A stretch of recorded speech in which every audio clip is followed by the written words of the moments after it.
Hi, I'm in Williams Bay, Wisconsin. That's Lake Geneva, I believe. It could be like a little bay or offshoot of it. Just arrived at Lake Geneva, and let's see. I brought this ukulele into my hotel room last night, but was not inspired to play it at all. I had a very negative experience at this second place and paid a lot of money for it.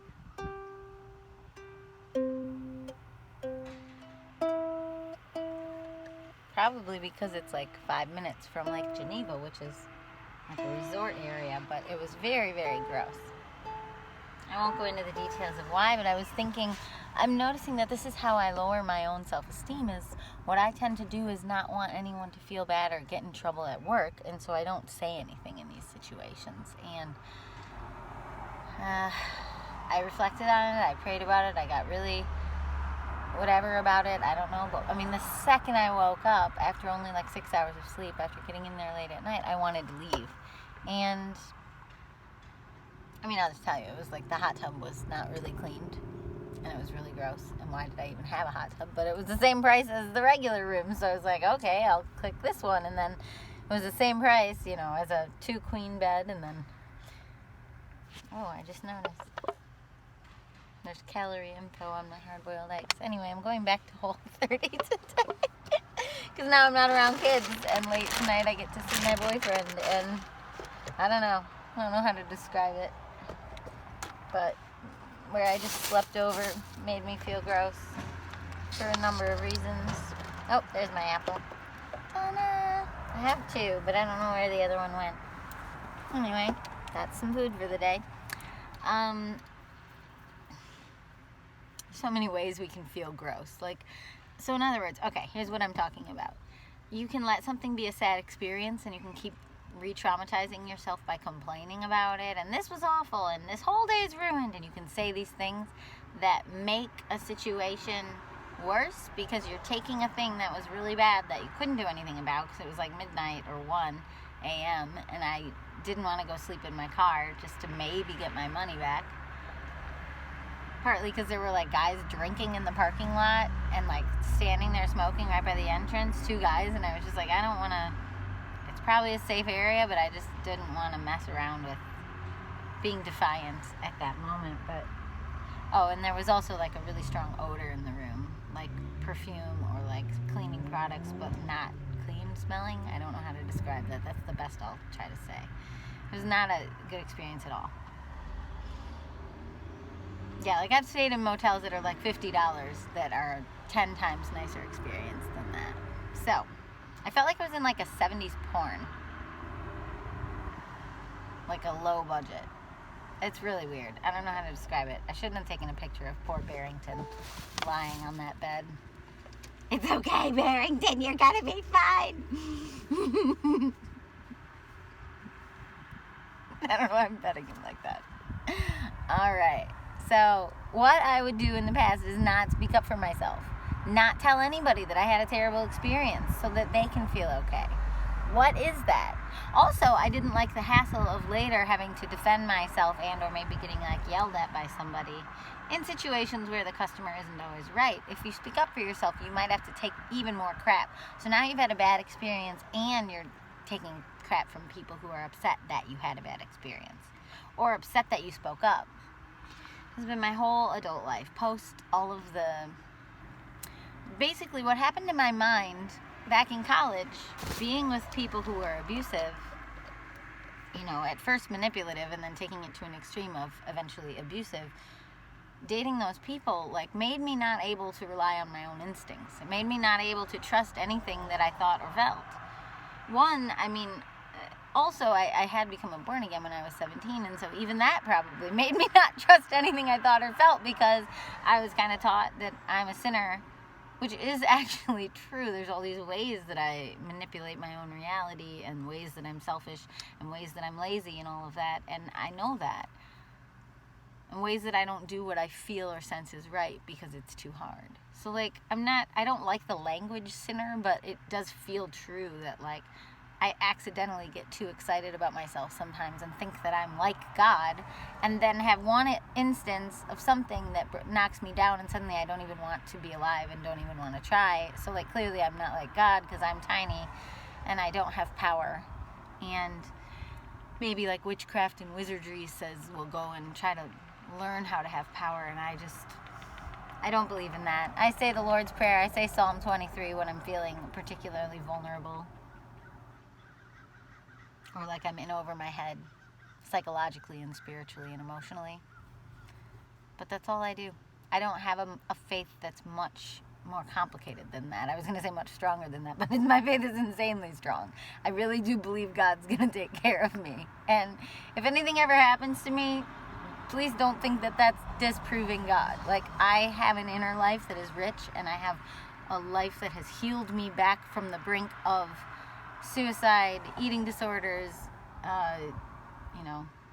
heavy drinking in college, like so many things, being with abusive partners. And now I have, joy. I write albums. I have my own little home recording studio. I surround myself with cute things. Like, I have a partner, a boyfriend. I never know what to say. We've been together 6.5 years. We're very, very, very close. Boyfriend feels so cheap. Like, you can have a boyfriend after 2 days. I don't know. I guess it's not cheap, but we're not married. But I love him. And he's like my family. Maybe that's why it feels off. Like, boyfriend might not necessarily be like your family, whereas he's like my family. He's my emergency contact. I know, I'm going to start calling you my emergency contact. I mean, my sister is too, but she lives in Colorado. Anyway, one thing I've learned on this Wisconsin trip is to let myself interrupt myself and let myself be silly and cheesy and funny, because that's who I am in real life, especially with Brian, and also with my nieces and nephews. Oh, cute puppers. It's very weird to just make up YouTube videos in your car. Hello. I'm sure people wonder about that, like, oh, who's she talking to? There's nobody there. But whatever, I don't really care. She waved and smiled. That was cool. Alright, so what I was trying to say, I was teaching. I'm in teacher mode, not song mode, although I will write a song. But I was teaching that you can rewrite your life. You can rewrite your life. You can rewrite any moment. So now let me give you a case in point. So not only am I rewriting the I was abused at that White Lace Inn, and part of me in the old days would have felt like I can't be both things. I can't show up on YouTube or in real life and be happy and perky and cute and teachery and funny the very next day after I write a song like that White Lace Inn song in Sturgeon Bay. That was, 16 hours ago. Now I want to do the math because numbers mean something. But now I do. I think it's around 8:30 right now. So if it's 8:30, who cares? I'll do the math some other day. My point is 8:30 a.m. And I wrote that probably around, oh my gosh, I'm doing the math. Maybe I wrote it at 6:30 p.m. yesterday. Whatever, who cares? I don't actually know, so that's why it was pointless to do the math. I don't know what time I wrote things. And it's boring to watch me try to calculate the math, just so that I can say, ooh, it was 14 hours ago. Like, that's not interesting. I have a really... It's probably OCD, but I love numbers. They're very interesting to me, and they're karmic, and they're spiritual, and they're meaningful, and blah, blah, blah, blah, blah, blah. Okay, back to teacher mode. What I was trying to teach is you can rewrite your life. You can rewrite your life. You can rewrite your life. You can rewrite your code. You'll feel it, like, all the way down to your DNA. Just think of weight loss stories. Think of, like, a person who kicked... some super addictive drug like meth, and now they're a stable pillar of their community. Think of like there's so many people, there's so many examples throughout history of people who turn their life around, and it doesn't need to be something as big as that. It can be a tiny thing, and that's why I believe it can be one moment in one day, one moment in the next day. That's probably how the life gets rewritten, is the tiny moments. And so people get really fixated on the big picture. Oh, I could never change that thing about myself. But it's like, yeah, you're right. You can't if you see it that way. You can't if you see it as a big thing. You have to see it as 10 billion tiny things, but you can't let yourself get overwhelmed. I got too excited and I said whelmed, funny. You can't let yourself get overwhelmed at the enormity of 10 billion tiny things. You have to not know if it'll be 10 billion or if it'll just be 2. Because actually there have been times in my life where I thought I was doing all this important work, and then it wasn't helping or whatever. I don't know. Maybe I'm just making that up to prove my point. Let me see if that's actually true. I mean, it's probably true. It feels true. Anyway, what I was going to say is sometimes there's one moment. It's like a catalyst, which is the first Jessica and the Rainbow album. Not my first album ever. I used to release music as Jessica Fogel. You can go to jessicafogel.bandcamp.com if you want to hear the stuff I wrote when I lived in Chicago. I actually wrote the whole Catalyst album in Chicago, but I recorded it in Michigan when I moved there. And I just, for some reason, I guess everything I had lived through, I needed to reinvent myself. Divorce, other things. That's a different abusive person that I attracted with my really low vibrating, really sad story energy. Okay, so back to how I rewrote my day. This was a mug that got lost. No offense to the person who lost it. So right after this bad hotel experience, I saw this place was there. Well, I even saw it late last night. And I bought myself a new one. And I loved this mug. I know I'm just promoting a gas station right now, but I just think it's the cutest mug. I'm not going to tell a story of how it came to get lost or why it was ruined. Maybe I'll show you. Let's just say I have another one. I used to have two. I have a black one and I had a black and a yellow one. And the yellow one got lost and the black one got destroyed.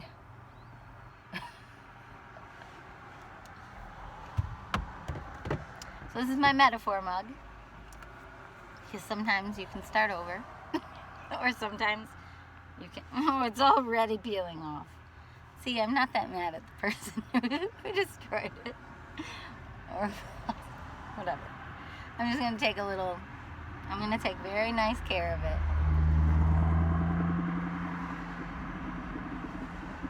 And then if I need to buy a new one later, I will. But they'll probably eventually change their design.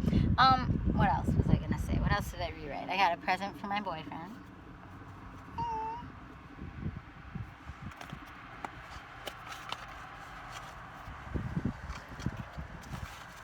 Unboxing video.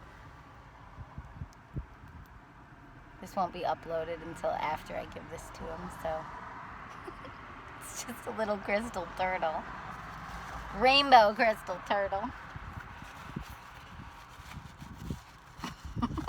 He's gonna think that's pretty weird, but that's okay. We have this little like altar in our house. It's like built into the wall. So it'll look cute there. Okay, what else did I turn around? Oh, I got back on my Whole30 eating plan.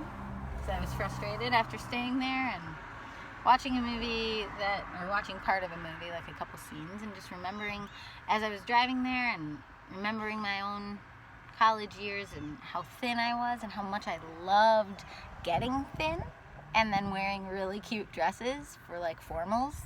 I actually loved that experience, and I loved the feeling of being thin. I loved how it felt in my body, and I'm seeing all these runners and walkers go by, and it's like I'm just not prioritizing exercise at all, like not even a little.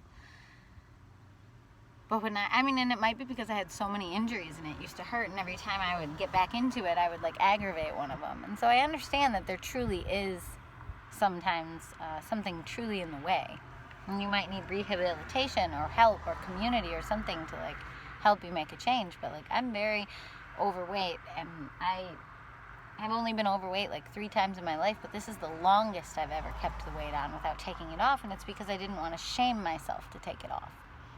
And in the past, that's how I got myself to lose weight, is I would tell myself, holy crap, you're so fat, it's disgusting, you're disgusting. All this language that now I associate with the President of the United States of America.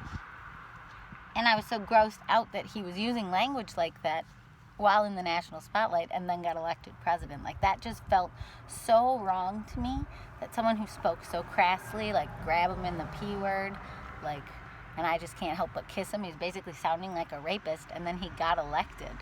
Like, I don't care whether you contest it. If it shouldn't have happened because of the Electoral College, it shouldn't have even been close, and it was. Like, if someone's that crass and crude, that means that half or close to half of the voting population, which I understand isn't everybody, but that's still a lot of people that said it's okay that he talks like that. And that's what I've learned through now the 4 years after that in this country, is the reason they thought it was okay that he talked like that and still voted for him is because they also probably talk like that. You know, they probably also don't care about being crass and rude. They think that's just truth. It's just truth to be like that. And the thing is, there has been a growing frustration in this country. Like, there was a huge population and a huge collective voice of people that were not feeling heard in the progressive movement. Progressive around gay rights, around trans rights, progressive culturally, shows like Glee that were representing all races and maybe all sexualities, but they weren't representing this farmland kind of middle America that maybe just like went to church and maybe didn't go to church, maybe just worked hard and had families. I have no idea. Maybe they spoke crassly, and maybe they used the mockery that used to be around in the world of like making fun of people to kind of correct their behavior. And maybe, yes, every community had at least one misfit probably who then maybe moved off to a city so they could feel some identification. Or maybe this is what I think was so tragic about being a misfit and also watching misfits that I knew, but like maybe they killed themselves. And this is what we've been trying to correct in the liberal left or in the socially progressive society. We're trying to make it okay to be that misfit, but like you're stuck in the family you're stuck in until you're 18 unless you run away, and maybe that's where the trauma and the problems and the drama is coming from. It's like these people are stuck in that. They're born into that. And then my beliefs in God make me wonder, well then, you know, how does this work from a soul perspective? Why would a soul choose that kind of crisis or that kind of challenge? Why? You know? But I do believe that's what we do. I don't think souls are just meandering around, floating on by. Speaking of floating, I want to go on my kayak. Okay, so what I'm going to do, now I'll go into future because I don't want to get so bogged down in past and how I rewrote something that I won't let my mind bounce into the future, because that's part of how I stay buoyant. So, I'm excited. I'm going to go left. I'm in Williams Bay. I'm going to go left and go, it's that way. I'm going to go left and then go around the lake. So it's Lake Geneva. Then I think there's like something called maybe Fontana by the lake. I'll try to hug the lake. I'm just going to look for boat launches and see which one looks the best. See where I feel drawn to being. It's a very spiritual kind of feeling for me. Kind of spiritual, psychological, emotional, social. Social is the smallest, but then again, I think I pick up the moods of people when I'm in a place, and so, like when I was at Gordon's Lodge in Door County, it was probably the people. There had probably been weddings there, happy couples there. It's so beautiful there. The only person I picked up a weird energy from was someone who was an employee there. And I walked away from that experience where she hadn't treated me that well, or hadn't seemed excited for me, and then I had to remind myself, well, she's working. You're enjoying your day. She's working. And I tried to reflect on that and give her grace, and again, it's not, maybe some people would just immediately complain online, but that wasn't going to help me. Then again, I learned that lesson right after. But I think what do I want to say about this? Hold on. I have to think this one through. I'll let you look at my bear in the meantime. I also got distracted by someone walking by and then turning around. I thought it was maybe that she was going to approach me. But why she would, I don't know. But she turned around like right by my van, so I'm very distractible if you haven't noticed. Last story. So that woman wasn't very nice to me, and you know, maybe after the lesson I learned last night where I spoke up for myself at this hotel that was really, really bad, and I just let them know, like, I don't want to just write a bad review, like, I want you to know, like, I'm leaving 3 hours before I would have. I'm super exhausted. I'm like really tired, but I'm gonna leave because once I woke up, I'm like, I'm not comfortable in this room. And the person I told wasn't a manager, but she's going to have the manager call me, and that kind of reminds me of why I oftentimes wouldn't speak up. For me, sometimes the easiest way to deal with something, well, there's two reasons. One is, it's like, the easiest way to deal with something sometimes is just move on as quickly as possible. But what I'm noticing is that that's created, and that's what I was going to do. Don't tell anyone anything and just leave. Don't leave a review, nothing. Don't say anything. Don't even let them know. But I realize that makes me part of the problem because I'm never holding anybody accountable for my disappointed feelings. I'm never expecting anybody to live up to anything And I think over time it's lowered my self-esteem. It's made me think I'm not allowed to use my voice. It's made me think I'm not allowed to speak up for myself, because if I speak up for myself, it creates a hassle, and I don't want a hassle. And I know not allowed is not true, but inside my own system, I feel not allowed. Inside my own organizational system of how to be a good person. And that's why a lot of people experience me as very nice. I can't think of the last person I complained about something they did. I feel like I spend so much energy and so much time building up the people around me and thinking through why. It's almost like I'm teaching people how to make excuses. But like, I don't know. I just want to give this place a chance to explain or apologize. And I think I should write a review, because that would help other people not go there. I don't know. I'm giving myself a headache a little bit. There was one other thing I was in the middle of saying. Oh, about Door County. So, yeah, I was at this beautiful resort. She was the only person who had been unkind to me. I've never been to a resort. I spent way more money than I normally would. I mean, not something that you would probably think is much, but I'm, a starving artist, and I'm not starving. I am an artist. I'm a paycheck to paycheck artist. How's that?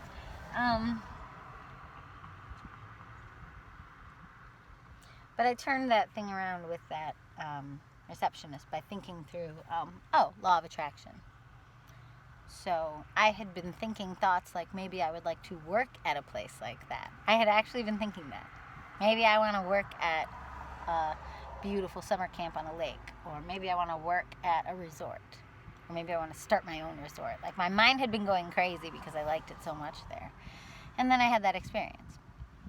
And law of attraction beliefs would say that was giving me a moment of contrast in order to see the difference between a topic. And so when I just thought, poor me, it didn't work. Like, poor me that she wasn't very friendly for that last moment, my final moment at the place. That doesn't serve me to just think, poor me, and then feel bad for myself, or be angry at her, or be frustrated. I can't control how someone else acts. But if I think, I didn't like that experience of being talked to that way, what do I have control of, or what can I learn from that moment? And that was the first thing that popped in my head is, maybe working at a place like that just isn't as joyful. Maybe the thing I was feeling so good about was getting to be at that place, and working at that place is actually maybe not that great. So I tried to take something positive out of something that didn't feel great. So that's what I just did with the gas station. And that's how I just rewrote my morning. And you can do it too. And there is Lake Geneva, Wisconsin. It's definitely a destination. I've known about it since I was a kid. And now I'm letting myself, I could have bought a nice place, but I'm trying to trust the universe that I sort of listened to guidance and saved $60 by staying at the one I stayed at. Because the ones on the lake were about $60 more. But now the other side of the same lesson is going forward in the future, I would have gladly spent $60 more in order to enjoy this vibe, this beautiful feeling, and not having to talk with a manager about a nasty hot tub or a smell in the room and then rushing out and barely getting enough sleep. Like, that's beyond worth $60. But back to positive, I got all these lessons. I'm back on my Whole30 plan. I got a funny little turtle and a new mug, whatever. I just try to see the positive in what is, because we can't change what is. We can't alter what happened, what is and what was. All you can alter is how you think about it. All you can alter is how you tell the story going forward. You don't have to lie about it, but like, what are the positives in it? And sometimes the only positive is realizing that that's not what you want more of. That's oftentimes the only positive, is looking honestly at a situation and seeing, I don't want more of that. That's not what I want more of in my life. And if you feel that, then you have to honor that going forward. And to honor that, sometimes you have to speak up, draw boundaries, walk away from people, walk away from situations. And I've walked away from so many situations that I'm like a Zen master on the topic, that I was going to say forced, but I finally was strong enough to go do that with this abusive ex. If you want to hear songs that show the opposite end of the stick, as they say in law of attraction language, go ahead and listen to my trigger warning EP, but just be warned, it is a trigger warning. Like, if you have any trauma, it will trigger it. And I like yell sing, and there's muted F words, and it's pretty intense. But I think that came up in my life as a way to remind me how dark it can go and how deep I can get into pain. And that was from being very mildly assaulted, but it was by someone we were close to. And having that experience, being groped by somebody in public at a high stress event where I had done a ton of work for a couple we loved, had played like in 3 moments in their wedding, and then to have this happen at the end of the night, it was like, I forgave the person when they profusely apologized, but I didn't allow myself to be manipulated by it being on their terms, how they needed me to think of their side of the story. I ended up sort of having to block that out and feel what I feel, which included writing the trigger warning EP.